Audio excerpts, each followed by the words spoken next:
क्रिस्त में प्रिय भाई और बहनों, कुछ साल पहले फादर ने एक किताब पढ़ा। वो किताब में दो लड़के लोगों के बारे में लिखा हुआ है और दोनों लड़कों के जो स्वभाव है वो दिन रात जैसे उनके दोनों के स्वभाव में बहुत बड़ा अंतर है।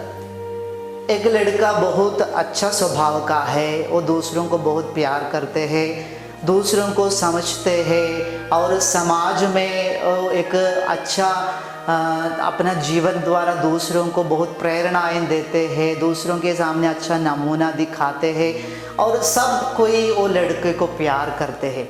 और दूसरा लड़का उसके ठीक विपरीत बहुत शैतानी, ऐसे बुरे स्वभाव का है, ऐसे बुराई में अपना जीवन बिता रहे हैं, गलत संगति है, ऐसे ऐसे ये पहले जो लड़का है अच्छा लड़का है उसके ठीक विपरीत बुराई में जीने वाला एक लड़का।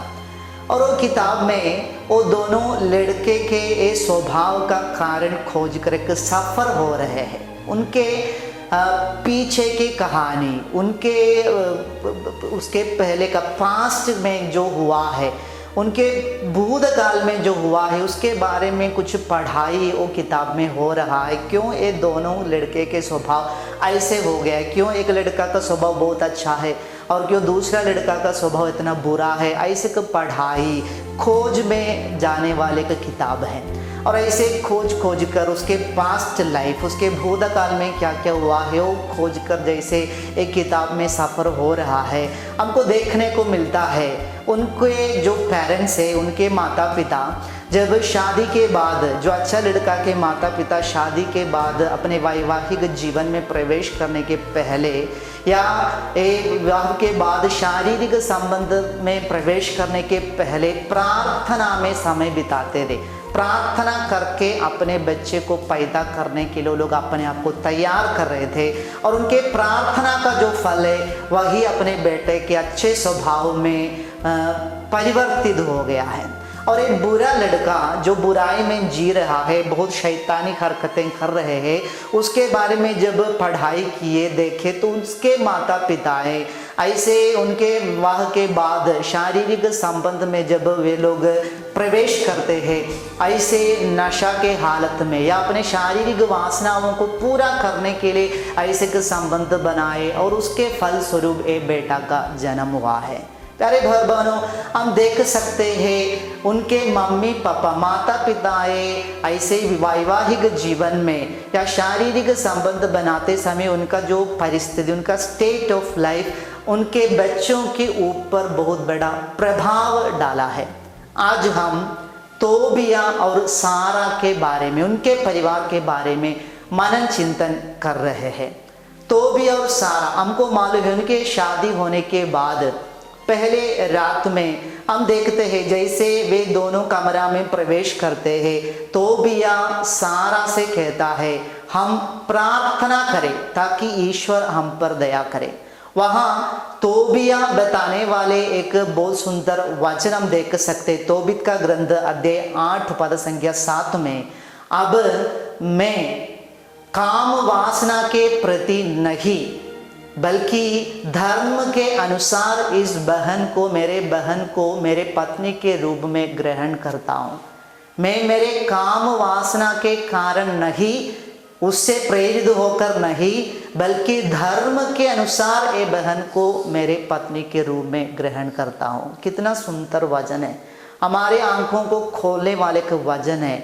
जब तोबिया सारा को शादी करते हैं, तोबिया ईश्वर के प्रति अपने विश्वास को, वो ईश्वरीय सोच को प्रकट करते हैं। मैं मेरे काम वासना को पूरा करने के लिए नहीं बल्कि ईश्वर की प्रीति के लिए, ईश्वर को प्रसन्न करने के लिए बहन को मेरे पत्नी के रूप में धर्म के अनुसार ग्रहण करता हूँ।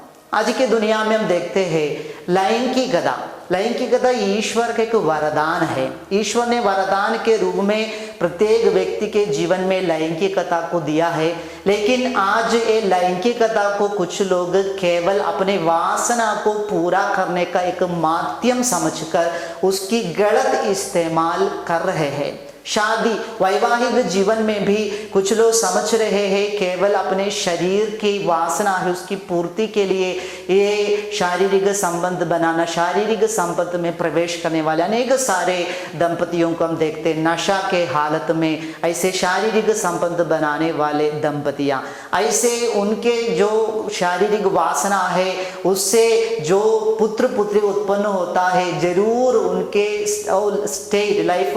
स्टेट ऑफ लाइफ वो बच्चों के ऊपर जरूर प्रभाव डालते। इसलिए हमारे बीच में आज अनेक सारे बच्चे लोग उनके स्वभाव में हम ऐसे बुराई या उनके स्वभाव में ऐसे गलत चीज़ें हम देख सकते हैं। प्यारे भाई बहनों, जैसे हमने देखा लैंगिकता ईश्वर द्वारा हमको दिए गए एक वरदान है, ऐसे लैंगिकता हमारे जीवन में वरदान के रूप में देते हुए कलीसिया इसको लेकर दो उद्देश्य को हमारे सामने रखता है।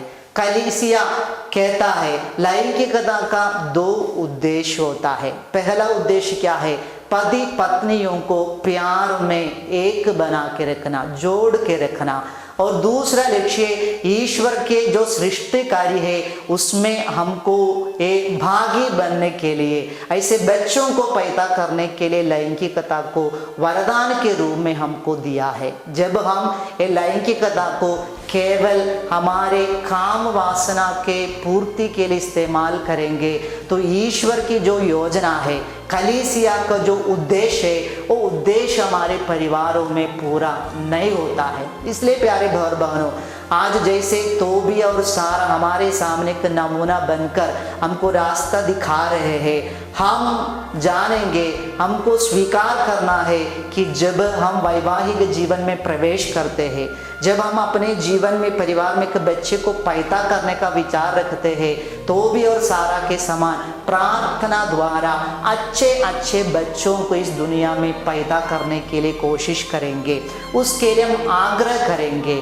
जब हम प्रार्थना द्वारा अच्छे तैयारी से शारीरिक संबंध में प्रवेश करके बच्चों को पैदा करेंगे, वो बच्चे कभी गलत रास्ते से नहीं निकलेंगे, ऐसे बुरी संगति में नहीं जाएंगे, क्योंकि वचन कहता है यूहन्ना के अनुसार पवित्र सुसमाचार अध्याय 3 पद संख्या 6 में, जो देह से उत्पन्न होता है वो देह है, जो आत्मा से उत्पन्न होता है वो आत्मा है। हमारे बच्चे अभी से केवल देह बनकर नहीं रहे बल्कि वो आत्मा में जिए, आत्मा में आगे बढ़े। इसलिए आज तोबिया और सारा से हम यही सीखेंगे कि ये वैवाहिक जीवन केवल हमारे शारीरिक वासना को पूरा करने के लिए नहीं बल्कि ईश्वर की योजना हमारे जीवन में परिवार में पूरा होने के लिए है।